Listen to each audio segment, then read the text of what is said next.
ఎమ్మెగనూరు మండలము. ఇక్కడ వచ్చిన రైతులందరికీ మిగతా నాయకులందరికీ నా యొక్క నమస్కారం. ముఖ్యంగా మనమంతా కోరుకునేది ఏమంటే మనది నీళ్ళు, భూమి మనది, కానీ తినేది ఒకటి, సోపు ఒకటిది, సొమ్ము ఒకటి దాకా తయారైంది. కావున మన కర్నూలు జిల్లా వాసులు మొత్తం నాలుగు జిల్లాలు ఉన్న 4 జిల్లాలు ప్రత్యేక రాష్ట్రంగా ఏర్పడితేనే మనం బాగుపడతాం. లేకపోతే మనం బాగుపడే పరిస్థితి లేదు.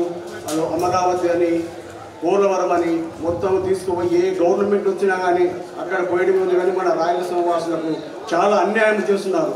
కావున మన రైతులందరూ, మిగతా నాయకులు కూడా, మనకు ఏ ఒక్క నాయకుడు, టీడీపీ నాయకులు కానీ, వేరే వైఎస్ఆర్ నాయకులు కానీ, అందరూ నాయకులు కానీ మనకు మోసం చేస్తున్నారు.